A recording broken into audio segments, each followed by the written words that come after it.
শনিবারে স্কুল খোলা রয়েছে, আন্দোলন করলে বাতিল হতে পারে এমপিও, এমন হুমকির নির্দেশনা এসেছে। শিক্ষণঘাটতি ঠেকাতে সাপ্তাহিক ছুটির একদিন শনিবার মাধ্যমিক পর্যায়ে শিক্ষা প্রতিষ্ঠানের শ্রেণী কার্যক্রম পরিচালনার সরকার নির্দেশনা মানতে চাচ্ছে না কিছু কিছু শিক্ষক। তাই প্রতিবাদ জানিয়ে আগামী শনিবার অর্থাৎ আজ 11ই মে সকাল 10টা থেকে 11টা পর্যন্ত সারা দেশে মাধ্যমিক পর্যায়ে শিক্ষা প্রতিষ্ঠানে কর্মবিরতি পালন করার আহ্বান জানিয়েছিলেন তারা, এবং বাংলাদেশ মাধ্যমিক সহকারী শিক্ষক সমিতির ব্যানারে এই কর্মবিরতি পালনের ঘোষণা দেয়। তবে এই কর্মসূচি পালন করবে না অনেক শিক্ষা প্রতিষ্ঠান, অন্তত রাজধানীর উদয়ন মাধ্যমিক বিদ্যালয়ে, কিশলয় বালিকা মাধ্যমিক বিদ্যালয়, কলেজ সহ নামিদামি শিক্ষা প্রতিষ্ঠানগুলো খোঁজ নিয়ে এমন তথ্য জানা গেছে। শিক্ষা প্রশাসন বলছে, সরকারের আদেশ না মানলে এই ইস্যুতে এমপিও ভুক্ত শিক্ষা প্রতিষ্ঠানের আন্দোলন করা শিক্ষক এবং প্রতিষ্ঠান প্রধানদের বিরুদ্ধে ব্যবস্থা নেওয়া হবে। প্রয়োজনীয় এমপিও স্থগিত বা বাতিল করা হবে। শিক্ষকরা প্রতিষ্ঠানে ফাঁকি দিয়ে আন্দোলনে নামলে প্রতিষ্ঠান প্রধানেরও এমপিও স্থগিত বা বাতিল হতে পারে বলে জানা গেছে।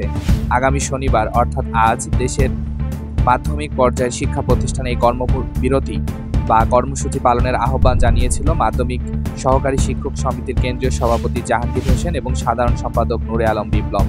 মোহাম্মদ ইয়াসিন বাংলা ট্রিবিউনকে জানিয়েছেন, আগামী শনিবার অর্থাৎ আজ 11ই মে শিক্ষা প্রতিষ্ঠান খোলা থাকবে, কিন্তু 1 ঘন্টা কর্মবিরতি পালন করব। সরকার যদি আমাদের বিষয়টি আমলে না নেয় তাহলে প্রতি শনিবার পুরো দিন কর্মবিরতি পালন করা হবে। আর সরকার যদি বিষয়টি সুরাহা না করে তাহলে পরবর্তী শনিবারগুলোতে পুরোপুরি কর্মবিরতি পালন করব। তবে কেন্দ্রীয় কমিটির আলোচনা করে সিদ্ধান্ত নেব বলে জানিয়েছেন তারা। এদিকে মাধ্যমিক সহকারী শিক্ষক সমিতির প্রেস বিজ্ঞপ্তিতে সরকারের এমন একতরফা সিদ্ধান্তে শিক্ষক, শিক্ষার্থী, অভিভাবক সংক্ষুব্ধ বলে জানিয়েছেন তারা। নির্ধারিত ও সাপ্তাহিক ছুটিতে শিক্ষার্থীদের পাঠ সংশ্লিষ্ট বাড়ির কাজ সম্পন্ন করতে পারেন। একাডেমিক ক্যালেন্ডার অনুসরণ করে শিক্ষার সঙ্গে সংশ্লিষ্ট শিক্ষক, শিক্ষার্থী এবং অভিভাবকদের চিকিৎসা নেওয়া, আত্মীয়ের বাড়িতে বেড়াতে যাওয়া এবং আচার অনুষ্ঠান এবং বিশ্রাম সহ বিভিন্ন কর্মপরিকল্পনা ও পদক্ষেপ নিয়ে থাকেন। একদিনের ছুটিতে যাবতীয় কাজ সম্পাদন এবং সমস্যা সমাধান করা সম্ভব নয়। তবে অভিভাবকরা বলছেন ভিন্ন কথা। শনিবার স্কুল খোলা রাখার পক্ষে মত দিয়ে অভিভাবকরা বলেন, শিক্ষার্থীদের জিম্মি করে শিক্ষকরা শনিবার কর্মবিরতি পালন করতে চাচ্ছেন।